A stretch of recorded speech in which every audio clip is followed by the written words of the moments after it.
Who needs an agreement? Not everybody needs an agreement, clearly.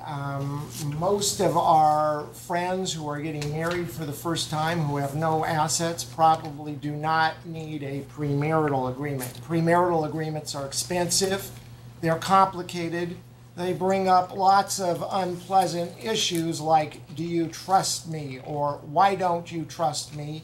Or you should trust me. We'll get more into the T word later on. But people who have been divorced before and have had an unpleasant experience, spent a lot of money, often they want a premarital agreement where on the face of it, maybe they don't really need one because they have no more assets after the divorce.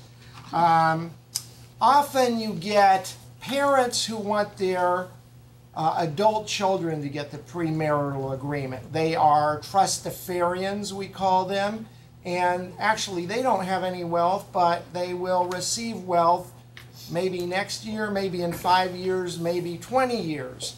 You can reassure them, no, you don't really need it. It's all separate property.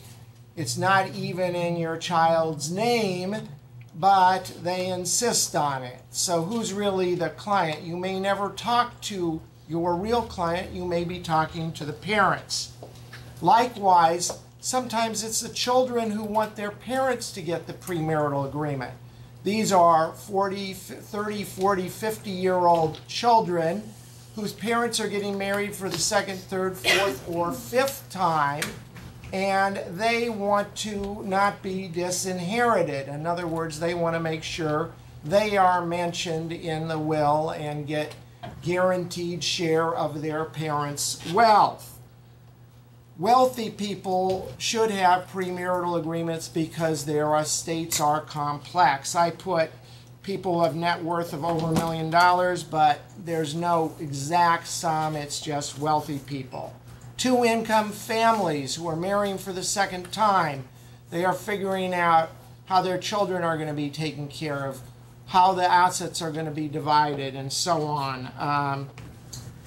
Homes create a lot of complexities. Those of you who are family lawyers know all the laws relating to Moore Marsden and so forth.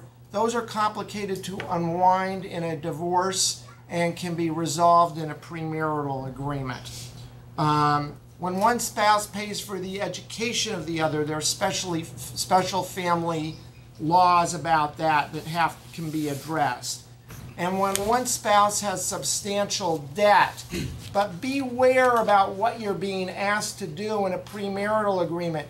If you're being asked to defraud creditors in some way in a postmarital agreement or in a premarital agreement, that's probably beyond the average family lawyer's expertise, and you may be getting into a can of worms in that. Professional practices, as lawyers know, the valuation of those is very subjective, and it's a situation where you want to describe that and allocate it in a premarital agreement. Support obligations from prior marriage.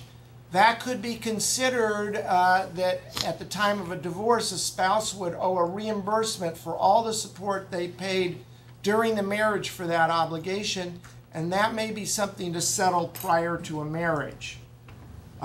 Parties wish to have certainty as to their rights and obligations in divorce, and a premarital agreement is the perfect place to do that.